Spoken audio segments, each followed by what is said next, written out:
Madame Roux n'avait jamais rien fait d'illégal jusqu'à ce qu'elle donne naissance à Ruirué il y a 3 ans.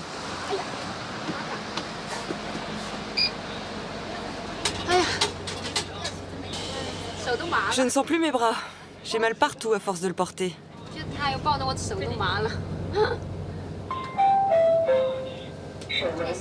Ça, c'est le document dont il a besoin pour franchir la frontière de la Chine à Hong Kong. Pour la Chine, Ruirué est un enfant en trop. Il est né en 2e, de parents chinois qui n'avaient le droit de n'en avoir qu'un. Je veux pas y aller. En le mettant au monde, sa mère a enfreint la loi de l'enfant unique.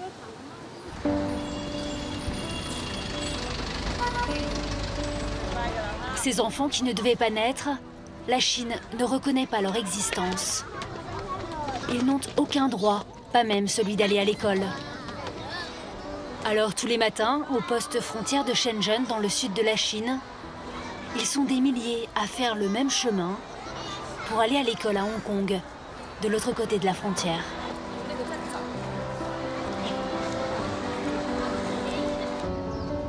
Hong Kong, car c'est là qu'ils sont nés. C'est le subterfuge que leurs mamans ont imaginé pour échapper à la politique de l'enfant unique.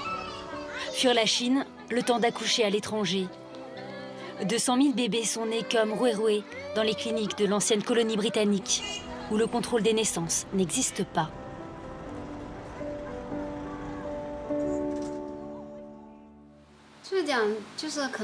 Si un jour Ruirué me demande pourquoi j'ai dû aller accoucher à Hong Kong, je lui dirai qu'en Chine on est trop nombreux et que du coup le gouvernement n'autorise qu'un seul enfant par famille. Pour avoir un 2e enfant, à Shenzhen on aurait dû payer 35 000 € d'amende. Pourquoi doit-on payer autant? On devrait avoir le droit de donner naissance à plusieurs enfants. Ce n'est pas humain. Mange quelque chose avant de partir. La famille Roux vit avec ses 2 fils dans un petit appartement de Shenzhen. Lélé, le grand frère, a 7 ans. Ça, c'est mon pins du parti. Lélé jouit de tous les privilèges accordés aux enfants uniques chinois. C'est un petit garçon modèle, très fier d'être membre des jeunes pionniers, les jeunesses communistes. Ses parents ne lui ont donné qu'une seule consigne, ne pas dire à ses camarades qu'il a un petit frère.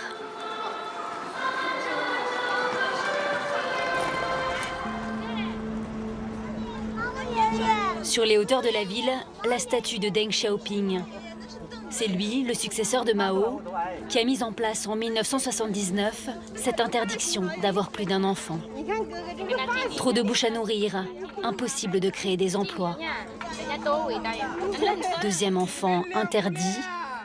À l'époque, le monde entier en parle. Pour que la population chinoise n'atteigne pas 1,2 milliard à la fin de ce siècle, le comité central du Parti communiste vient d'adresser une lettre à tous les membres du parti pour que chaque couple ne donne naissance qu'à un enfant. Le planning familial, chargé de surveiller les naissances, s'immisce du jour au lendemain dans la vie privée des gens. En ville, un couple, un enfant. À la campagne, où tous veulent un fils pour le travail des champs, le 2e enfant sera toléré si l'aîné est une fille. La propagande érige l'enfant unique en sauveur du pays. Le responsable du planning familial raconte à l'époque comment cette politique va devenir loi. Grâce à la propagande et à l'éducation, la plupart des familles acceptent de n'avoir qu'un seul enfant. À part les minorités nationales que nous ne limitons pas, et certaines familles qui obtiennent des dérogations, les couples renoncent au 2e et surtout au 3e enfant. Ceux qui refusent d'entendre raison subissent des contraintes qui ne sont levées qu'à la majorité de l'enfant. Alors vous allez avoir toute une génération d'enfants qui se sentiront indésirables. Non, je ne le crois pas.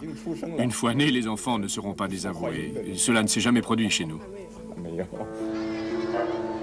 Malgré ces promesses, ces enfants, la Chine va leur donner un nom. Les Reihreise, littéralement les enfants noirs, cachés, ceux qui ne devaient pas naître. Combien sont-ils ces enfants dont la Chine ne veut pas? Impossible de le savoir. 35 ans après la mise en place de l'enfant unique, la politique s'assouplit. Il existe de plus en plus d'exceptions. Mais les Rereise, eux, se cachent toujours. Pas question de pardonner aux enfants déjà nés en trop. Le sujet est tabou. Ils sont les fantômes de la politique de l'enfant unique.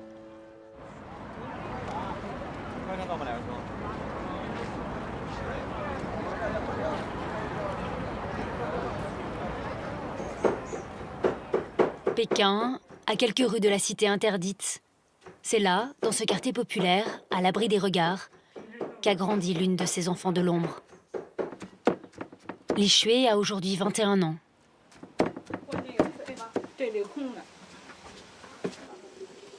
Li Shui, coupable malgré elle d'être née 8 ans après sa sœur Li Bin. Aujourd'hui, c'est une jeune femme qui n'ose que rarement sortir de chez elle. Son univers, elle se l'est construit entre ses 4 murs. Notre aînée est très bavarde, mais Li Shui n'ose pas parler. Elle fait tout pour être discrète, pour ne pas créer de problème. Quand les autres sont allés au CP, elle m'a demandé « Maman, ils vont à l'école, pourquoi moi je ne peux pas y aller ?» J'ai dû lui dire « Tu n'es pas comme les autres, tu n'as pas le droit d'y aller car tu n'as pas de carte d'identité. Tu es différente. » Elle a fondu en larmes. Parce qu'elle est une enfant en trop, Li Shui n'a jamais connu l'école, pourtant obligatoire en Chine jusqu'à 15 ans. Elle ne peut pas postuler à un emploi ni ouvrir un compte en banque. Pour punir ses parents de l'avoir mise au monde, les autorités chinoises refusent de lui délivrer un document qu'ont tous les autres Chinois, le Ruko, sa carte d'identité. Là, Li Shui, c'est quand tu as eu 100 jours. T'étais mignonne.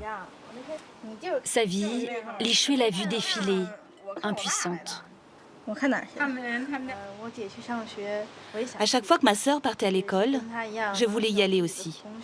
Je voulais être comme elle, avoir des professeurs et des camarades de classe qui m'apprendraient des choses. Je voulais comprendre le chinois, apprendre les maths. Je rêvais d'avoir des copains de classe avec qui jouer, d'avoir des amis comme ma sœur. J'étais un peu jalouse d'elle, du fait qu'elle ait le droit de sortir de la maison avec son uniforme, son cartable. Je voulais tellement aller à l'école.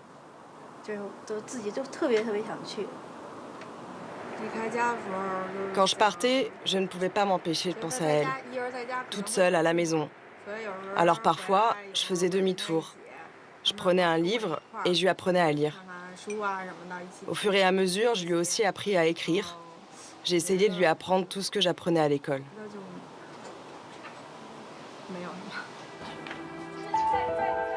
Le seul espoir pour Li Shui serait que ses parents réussissent à mettre assez d'argent de côté pour payer l'amende que le planning familial leur réclame depuis sa naissance. Quand elle est née, ils nous ont demandé de payer 600 € pour l'enregistrer auprès de l'état civil. Si on avait eu l'argent, elle aurait eu une carte d'identité. Mais nous ne gagnions à l'époque que 8 € par mois.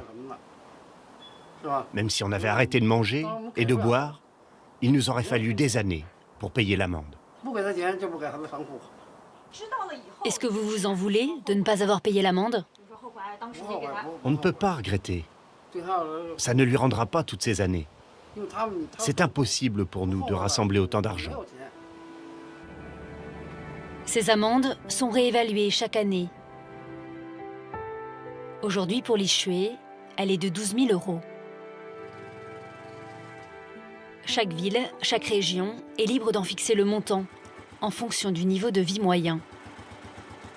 Dimanche soir, l'heure pour les deux sœurs de se séparer.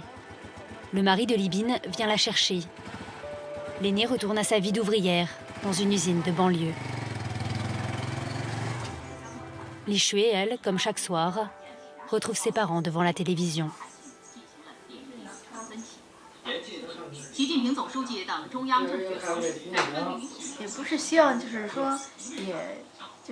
Je regarde le journal télévisé tous les soirs, parce que parfois il parle d'autres enfants nés en trop.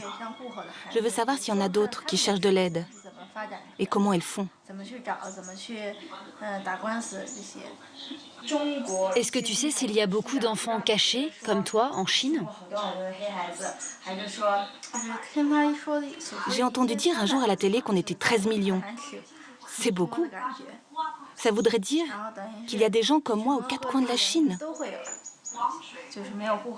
Parfois, je me dis que si on s'unissait, si on allait tous ensemble devant la justice, on pourrait peut-être changer les choses.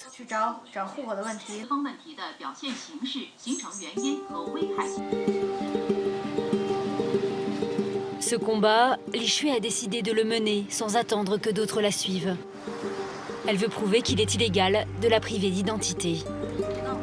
Chaque jour, depuis qu'elle sait lire, elle s'échappe de chez elle pour aller à la bibliothèque. Elle vient de demander une audience devant la cour de justice de Pékin.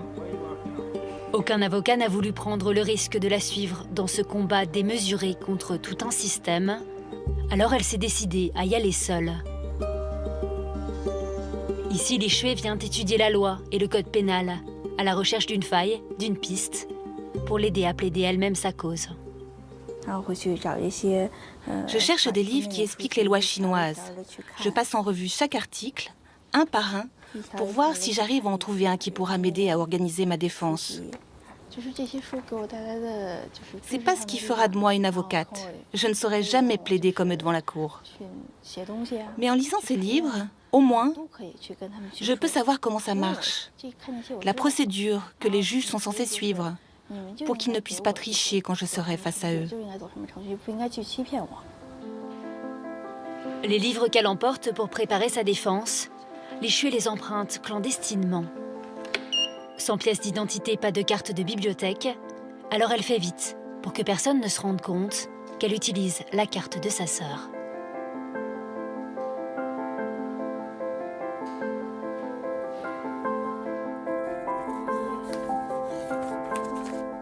Li Shui et son père n'ont plus que quelques jours pour préparer leur argument. La Cour de justice de Pékin vient d'accorder à Li Shui une audience. Elle a rendez-vous devant le juge dans une semaine. Son père va l'accompagner. C'est leur dernier espoir. Li Shui pense avoir découvert un texte qui prouve, d'après elle, que tous les enfants nés en Chine doivent être enregistrés sans exception. La loi dit, dans le premier mois de la naissance de l'enfant, le chef de famille ou un proche doit signaler sa naissance et l'État doit obligatoirement l'enregistrer au registre de l'état civil. Cet article ne précise aucune exception, ce qui veut dire que tous les enfants doivent obtenir un numéro d'identité, non? C'est une loi écrite en 1958, mais elle est toujours en application aujourd'hui en Chine. J'ai cherché partout. Aucun texte de loi ne prévoit qu'une personne soit privée de carte d'identité. Pourquoi aucun avocat n'a accepté de te défendre? On a demandé de l'aide à des dizaines d'avocats de Pékin, même aux plus célèbres, ceux qu'on voit à la télé. On est allé les trouver, mais ils ont tous refusé de nous donner des conseils, parce qu'on est dans la capitale. C'est un cas qui s'en prend à l'État. C'est trop dangereux pour eux. C'est nous qui lui avons donné naissance. Elle est innocente.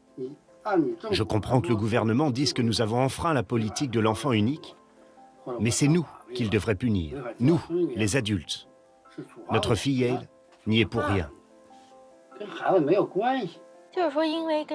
Li Shui et son père ont 7 jours pour préparer un plaidoyer. Elle, la jeune fille qui n'est jamais allée à l'école, va tenter de prouver que naître en deuxième n'est pas un crime.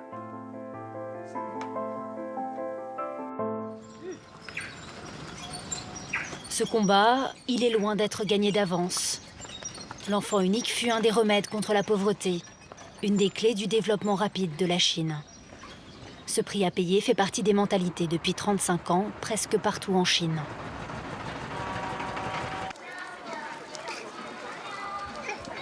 Voici le village modèle de Beigaoyu, à 500 km de Pékin, dans la province du Shandong. Modèle, parce qu'ici on est très fiers d'appliquer la politique à la lettre. Dans les rues, des poussettes, mais pas de frères et sœurs. On est à la campagne, les couples qui ont une fille pourraient avoir un deuxième enfant, mais par patriotisme ou par peur, la majorité se contente d'un seul bébé.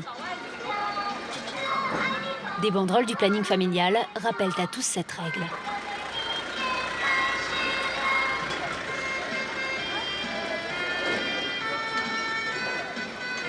Ce matin, même le haut-parleur de la mairie a été réquisitionné.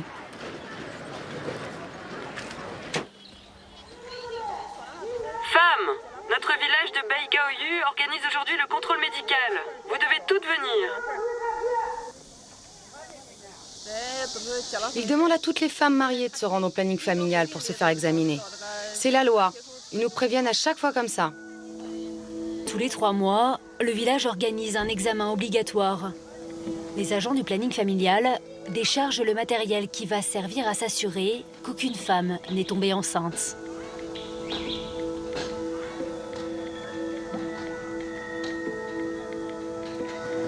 Elles sont près de 300 femmes ce jour-là à venir se faire examiner par les médecins.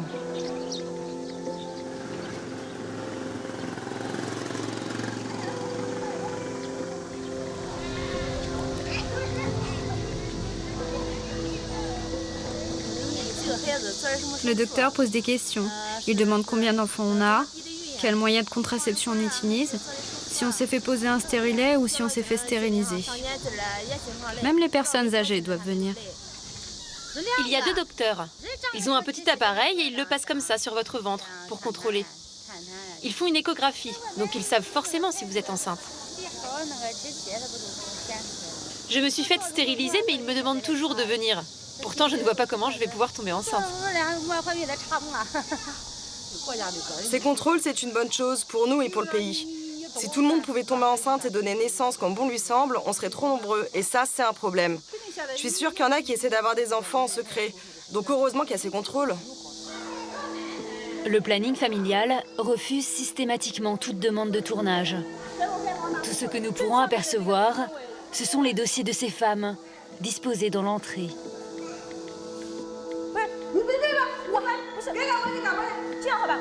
Impossible de cacher une grossesse non autorisée. Et qu'est-ce que vous faites là? Vous n'avez pas le droit! Sortez! Sortez! Est-ce qu'on peut vous poser une question? Non, on ne donne pas d'interview. Pendant 20 ans, à Beigaoyu, aucun enfant n'est né en violation de la politique.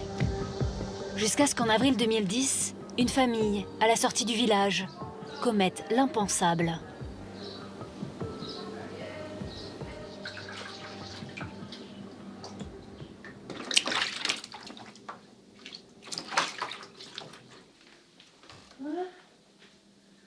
Allez, viens.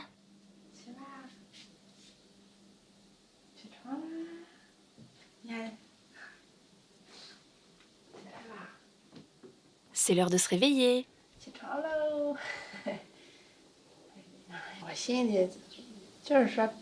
Ça m'est égal ce que les autres en pensent.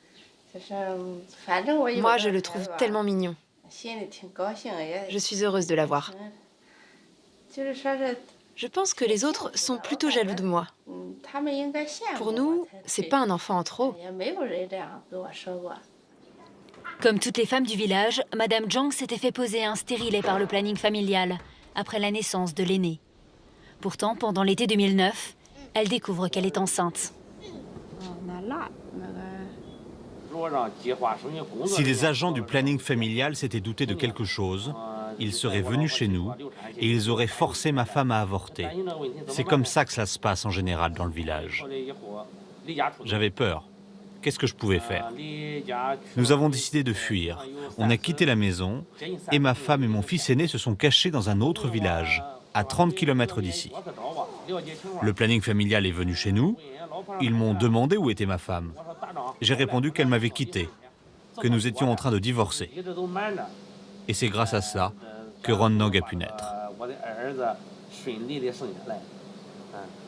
On est resté cachés combien de temps, tu te souviens? 7 mois. 7 mois. Quand les officiels découvrent le bébé, la famille est mise au banc du village.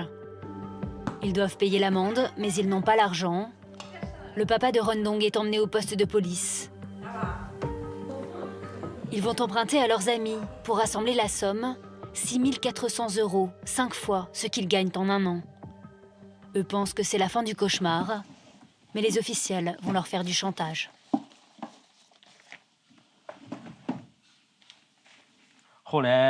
Voilà le reçu qu'ils m'ont donné quand j'ai payé l'amende de Rundong. Ils m'avaient promis que je pourrais obtenir des papiers d'identité pour mon fils, dès que j'aurais payé. Mais quand ils ont eu l'argent entre les mains, ils m'ont dit que l'amende et les papiers d'identité n'avaient rien à voir. Ils n'ont pas tenu leur promesse. 4 ans après sa naissance, Rundong ne figure toujours pas sur le livret de famille. Les officiels ont rajouté une condition qui ne figure nulle part dans la loi chinoise. Ils veulent obliger la mère de Rundong à se faire stériliser. Depuis, le père garde toutes les preuves du chantage dont ils sont victimes. Il a dans son téléphone des enregistrements des conversations qu'il a eues avec le responsable du planning familial.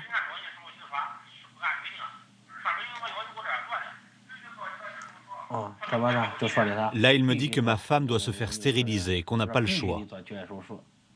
Et que si on ne le fait pas, ils feront en sorte que Rundong n'obtienne jamais de papier d'identité.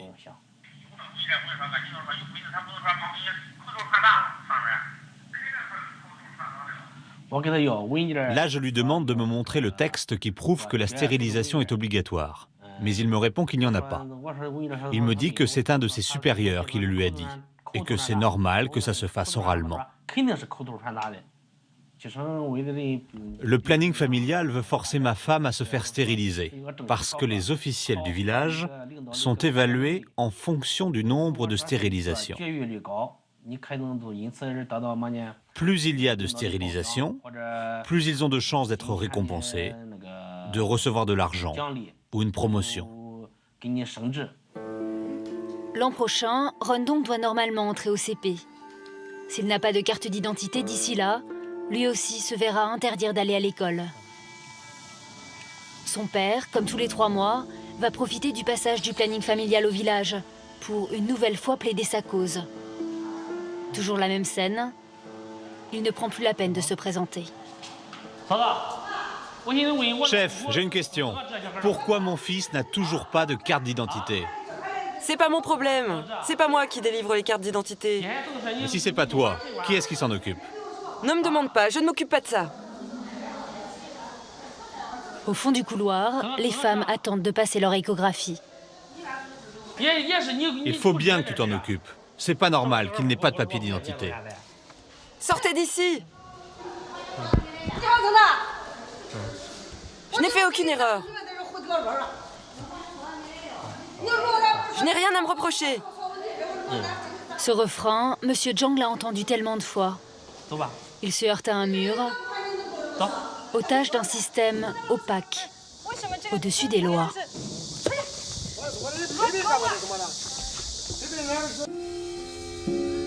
Pourquoi la Chine ne reconnaît pas ses enfants qu'elle a pourtant engendrés? Qui a intérêt à ce que ce système perdure? Des preuves des dérives du planning familial, cet homme en reçoit tous les jours. Wu Youshui est avocat dans la ville de Rangzhou, près de Shanghai. Il reçoit de plus en plus d'appels de parents qui lui racontent comment les officiels abusent du système. Vous n'êtes pas seul. J'ai rencontré une autre femme dans la même situation que vous qui veut également porter plainte. Wu Youshui s'intéresse aux amendes. Il soupçonne les villes et les provinces qui fixent leur montant de gagner beaucoup d'argent grâce à ce système. Il veut savoir qui en profite. J'ai assigné en justice les 31 provinces de Chine. Et voilà les réponses que j'ai reçues. 24 ont fini par céder et à m'envoyer le montant total des amendes qu'elles ont perçues l'an dernier. Au total, il y en a pour plus de 2,5 milliards d'euros. 2,5 milliards d'euros récoltés au nom de la politique de l'enfant unique. À sa publication en Chine, le montant fait scandale. Wu Youshui est rappelé à l'ordre par le parti, mais il refuse d'arrêter son enquête. D'entre tous, c'est la province du Jiangxi qui a perçu le plus d'amendes pour infraction à l'enfant unique. Ils m'ont répondu qu'ils avaient récolté plus de 400 millions d'euros d'amendes, rien que pour l'année dernière. À quoi est utilisé cet argent? Je ne sais pas. Jusqu'à présent, ils refusent de me le dire. Je leur ai posé la question, mais pas une seule province ne m'a répondu sur ce point. Wu Youshui a décidé de mener lui-même l'enquête, en commençant par la province du Jiangxi, celle justement qui a enregistré le plus d'amendes. Il se sait surveiller. Par prudence, il va éteindre son téléphone portable. C'est pour que la police ne puisse pas repérer où nous sommes. Ils se servent des signaux des téléphones pour nous suivre. Le seul moyen d'obtenir des informations en Chine, c'est de se faire discret. Sinon, la police risque de nous mettre des bâtons dans les roues. Le Jiangxi est l'une des provinces les plus pauvres de Chine, avec les salaires les plus bas du pays. Une province que Wu Youshui connaît bien, c'est là qu'il a grandi, bercé lui aussi par les campagnes de propagande faisant la promotion de l'enfant unique. Pour ne pas attirer l'attention, Wu Youshui a demandé à un de ses amis d'organiser une réunion en petit comité dans le village de Guangtian. Il veut comprendre comment une province aussi pauvre a pu récolter autant d'amendes. Une dizaine d'hommes, des ouvriers et des agriculteurs ont accepté de le rencontrer.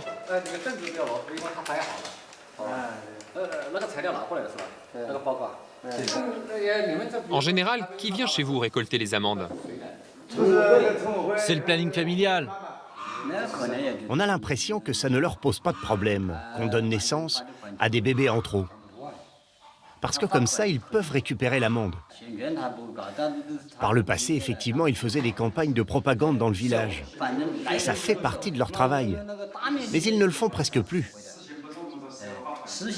Maintenant, ils viennent juste récolter les amendes. Le montant des amendes varie. Si quelqu'un connaît un officiel du gouvernement, il va sûrement payer moins. Par contre, si on ne connaît personne... C'est à la tête du client, c'est ça? J'ai l'impression que c'est ce qui se passe un peu partout en Chine. En tout cas, partout où je suis allé, c'est la même chose. C'est votre impression, non? Oui, c'est la même chose ici.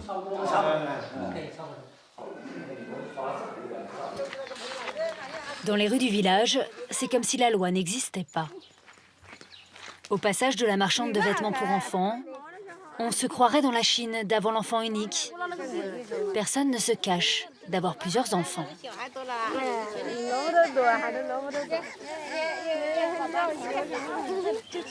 Vous avez combien d'enfants? 2. Non, il y en a quand même qui n'en ont qu'un. Les jeunes, elles n'en ont qu'un pour le moment. Mais nous, les plus âgés, on en a toutes 2. À la campagne, le second enfant est toléré si le premier est une fille. Mais à Guangtian, les couples semblent avoir au moins 2 enfants, peu importe le sexe du premier. Et les agents du planning familial, qu'est-ce qu'ils vous disent? Ça va, ils ne sont pas méchants. Moi, j'ai payé 1 200 €. C'est pas si cher, alors on veut bien payer. On va pas se battre avec eux. Ça reste raisonnable. Alors on paye. Des villages comme Guangtian, Wu Youshui en a traversé des centaines.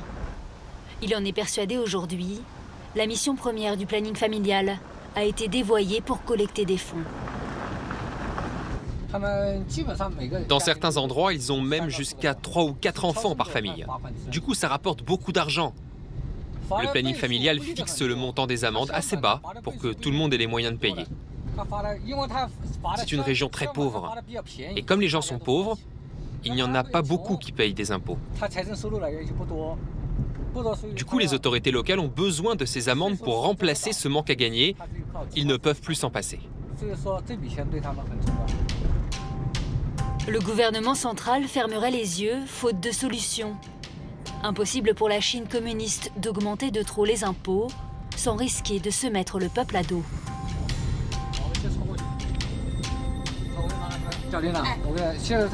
J'ai l'impression qu'on est suivi. Il y a 2 voitures, une devant nous, une derrière. Ils sont 2 dans la voiture. Ils ont vu qu'on s'était arrêté. Est-ce qu'ils vont s'arrêter aussi? Oui, ils nous suivent.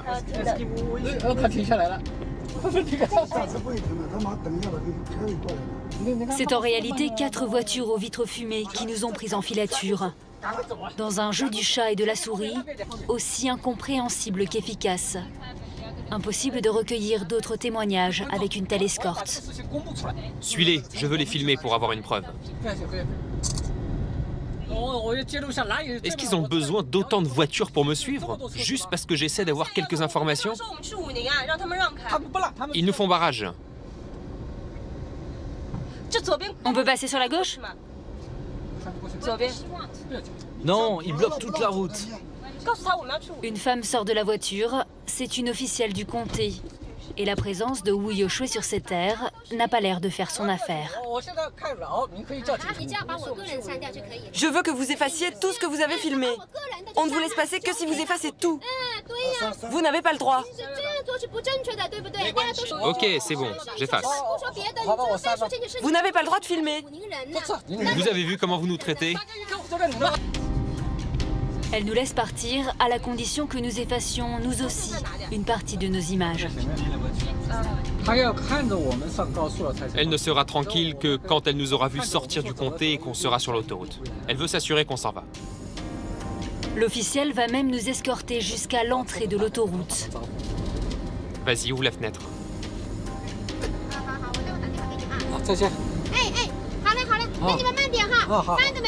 Bon, eh bien, prenez soin de vous. Nous apprendrons plus tard que cette femme est la directrice adjointe des relations publiques du comté, qu'on appelle aussi ici le département de la propagande. Toutes nos demandes d'interview auprès d'organes officiels seront refusées. Et si la Chine était devenue trop dépendante de ses amendes? Et si c'était la raison pour laquelle elle ne pouvait pas pardonner aux enfants de l'ombre? On est face à une situation unique. Ces enfants de l'ombre n'ont aucun droit. Moi, je pensais que ça n'avait existé que dans les sociétés esclavagistes. Même au Moyen-Âge, ça n'existait pas. Et c'est d'autant plus fou qu'aujourd'hui, rien ne le justifie. On estime que d'ici 5 ans, la population chinoise va commencer à décroître. Il y aura moins de naissances que de décès. Alors pourquoi est-ce que le gouvernement chinois ne met pas fin à la politique de l'enfant unique? Je crois que tout simplement, il y a beaucoup de gens en Chine qui ont du pouvoir et qui n'ont aucun intérêt à ce que ça s'arrête.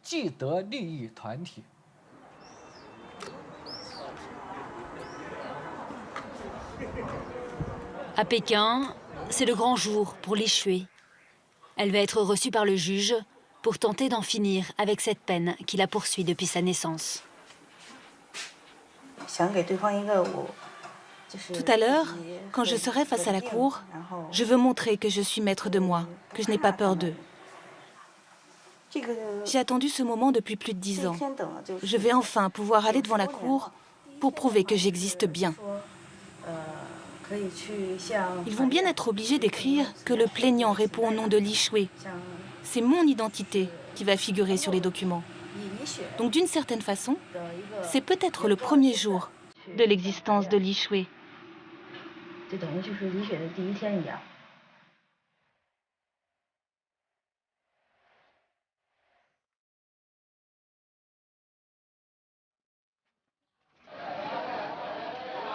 Dans les couloirs et les rames du métro, Li Shui peut s'imaginer la vie qu'elle aurait pu avoir.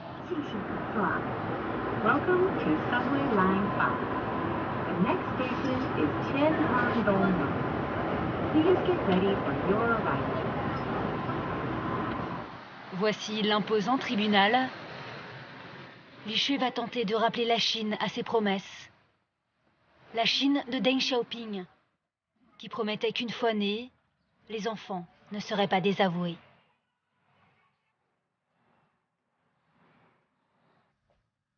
Un mois plus tard, Li Shui vient de recevoir la réponse du tribunal.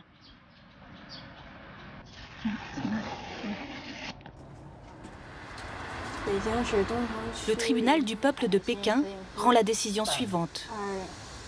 La plaignante, n'ayant pas d'attestation prouvant que ses parents ont payé l'amende au planning familial, sa demande est irrecevable. C'est pas juste. Tous les textes de loi auxquels j'ai fait référence et les preuves que je leur ai montrées, ils ignorent tout.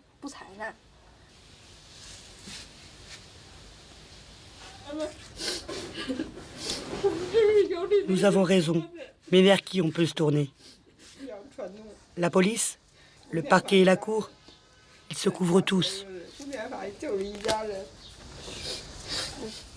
J'espère qu'un jour, je rencontrerai quelqu'un de juste. Un juge, un procureur, qui aura le sens de la justice. Li Shui va faire appel. Elle rêve de plaisirs simples, comme monter à bord d'un train. Impossible sans carte d'identité. Depuis que j'ai 15 ans, quand je passe ici, je regarde les trains. Je regarde les autres prendre le train. Et ça me donne l'envie de m'enfuir. L'envie en tout cas de pouvoir vivre comme les autres.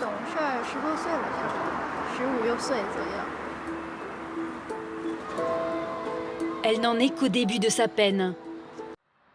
Les enfants de trop n'ont le droit ni de se marier, ni d'avoir des enfants. Coupables de naître, condamnés à ne pas être.